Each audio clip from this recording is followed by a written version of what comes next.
Assalamualaikum warahmatullahi wabarakatuh. Ahlan wa sahlan. Sahabat cerita si Lucy, apa kabar semuanya? Semoga selalu dalam lindungan Allah Subhanahu wa ta'ala.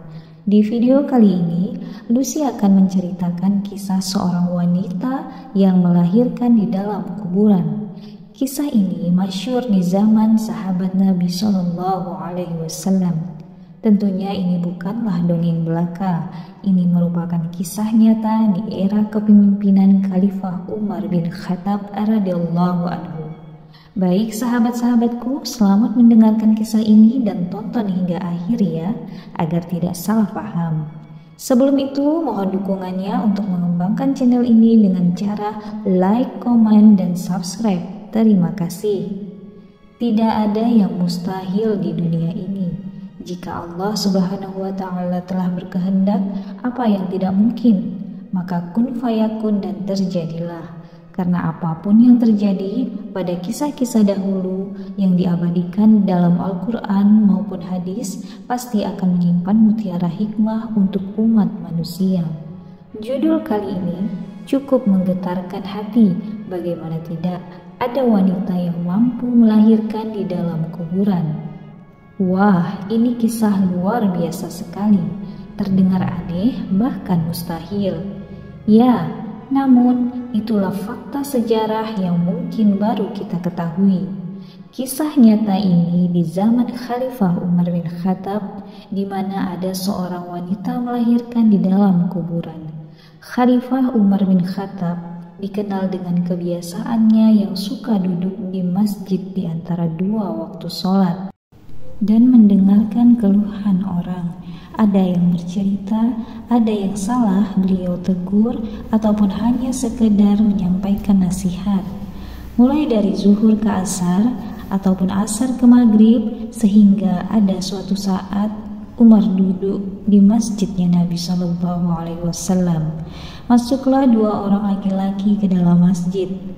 Namun, menariknya dua orang tersebut begitu mirip, baik rupanya, tubuhnya, dan gaya berjalannya.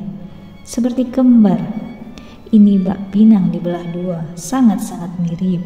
Melihat hal itu, Umar lantas mengucapkan Subhanallah dan mengaku belum pernah melihat dua orang yang kembar dengan begitu mirip dan sangat-sangat identik. Akhirnya, Umar pun memanggil dua orang tersebut dan ingin berbicara. Lalu Umar pun berkata, "Segala puji bagi Allah Subhanahu wa ta'ala yang telah menciptakan kalian sehingga mirip seperti ini.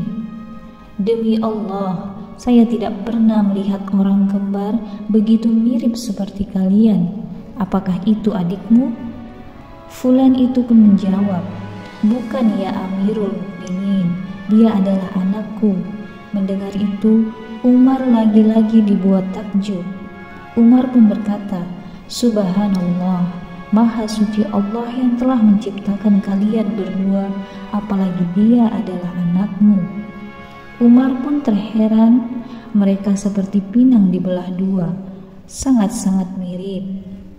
Fulan berkata, "Ya Amirul Mukminin, jika engkau dengar cerita lahirnya anak ini, Anda pasti akan lebih kagum kepada Allah Subhanahu wa ta'ala." Umar pun melanjutkan perkataannya. Sebentar, seketika Umar pun menyuruh untuk semua orang di masjid tersebut berkumpul dan mendengarkan kisah orang tersebut.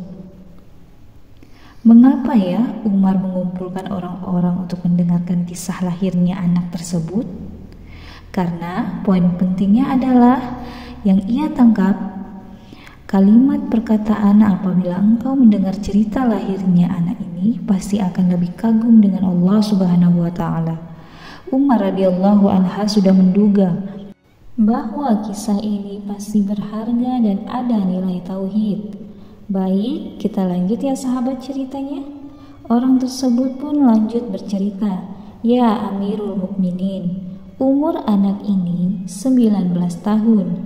19 tahun yang lalu saya pernah pergi berjihad. Ketika saya hendak pergi berjihad, istri saya memberitahukan saya bahwa dia sedang mengandung. Namun panggilan jihad telah sampai kepada saya. Ketika itu istri saya terlihat sedih dan saya tahu dia pasti takut sendiri, ditinggal berjihad dalam kondisi sedang mengandung. Kemudian, singkat cerita, akhirnya saya tetap pergi berjihad.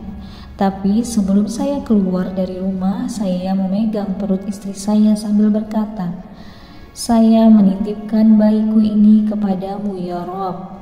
Ya Allah. Lalu saya bilang kepada istri saya, "Tenanglah, Allah akan menjaganya." Tanpa raut kegelisahan di wajah istri saya, namun dia ridho untuk melepaskan saya berjihad. Lalu saya pun pergi berjihad ya Amirul Mukminin.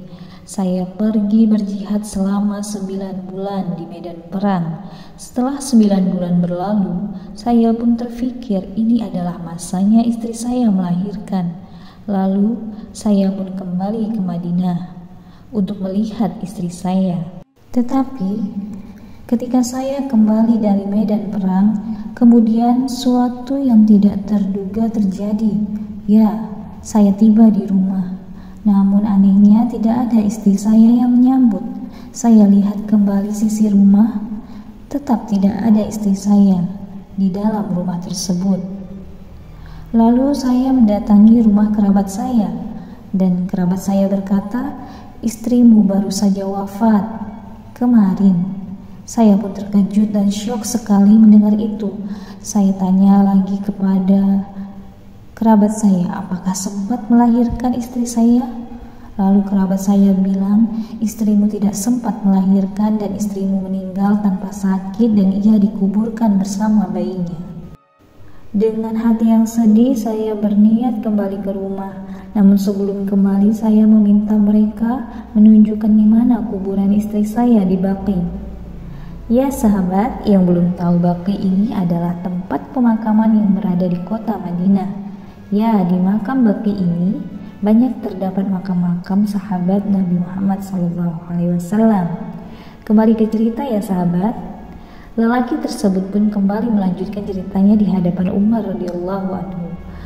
Ia berkata, "Saya bermalam di rumah saya, namun marilah tunjukkan dahulu kuburan istri saya di Baqi." Setibanya di pemakaman Baqi, saya melihat sesuatu fenomena yang aneh dan unik di atas kuburan istri saya. Kuburan istri saya seperti baru saja ditutup. Tanah dan debu masih terlihat baru. Yang lain tidak begitu, hanya kuburan istri saya saja. Di balik itu pun hati saya bergejolak, entah firasat apa yang berkecamuk di dalam dada saya. Kembali saya tanya kepada kerabat yang mengantar, "Kapankah kalian menguburkan istri saya?" Mereka menjawab, "Semalam." Mereka pun melanjutkan kalimat, "Dari kemarin saya kuburkan istri Anda sampai sekarang. Memang beginilah kondisinya, seperti ada debu berterbangan di atas makamnya." Lalu saya berkata, "Demi Allah, saya tahu istri saya ini soleha. Mustahil, ini tanda keburukan. Pasti ini adalah tanda kebaikan. Karena istri saya sangatlah baik menjaga ibadahnya." Saya pun berniat menggali kuburan istri saya. Lalu proses penggalian pun dilakukan. Setelah menggali, saya mendapatkan jenazah istri saya masih utuh. Masya Allah, dengan anak ini. Iya, dengan anak ini. Ia pun menunjukkan ke arah anaknya yang mirip seperti kembarannya itu, berada pas di bawah rahim istri saya. Ia lahir dan menangis ya Amirul Mukminin. Seketika ia berhenti bercerita, terlihat matanya sangat berbinar-binar. Kemudian ia pun melanjutkan ceritanya. Setelah itu saya pun menggendongnya. Ketika saya menggendong bayi ini, saya mendengar suara yang entah dari mana asalnya. Suara itu berkata, "Hai Fulan, ambillah anak itu yang kau titipkan pada Allah." Jatuhlah air mata lelaki tersebut. "Demi Allah ya Amirul Mukminin, andainya aku titipkan pula istriku kepadanya, maka aku yakin belum wafat sampai sekarang." Masya Allah, tabarakallah. Dari kisah ini bisa kita lihat bagaimana kekuatan dan keyakinan seseorang hamba kepada Rabb-Nya. Itulah inti dari sebenarnya agama kita. Bagaimana kita berdoa, beribadah, yakin kalau Allah Subhanahu wa Ta'ala itu ada dan terus memohon serta menyembahnya. Masya Allah, tiada Tuhan selain Allah. Baik sahabat cerita si Lucy, sampailah kita pada akhir cerita ini. Pesan yang didapat adalah Allah itu tidak mungkin berbohong ketika seseorang hamba hanya bergantung kepadanya. Maka janji Allah pun nyata. Semoga kisah ini dapat bermanfaat dan menambah wawasan kita semua. Dan nantikan kisah-kisah dan cerita-cerita lainnya seputar agama Islam di channel Cerita si Lucy. Akhir kata, wassalamualaikum warahmatullahi wabarakatuh.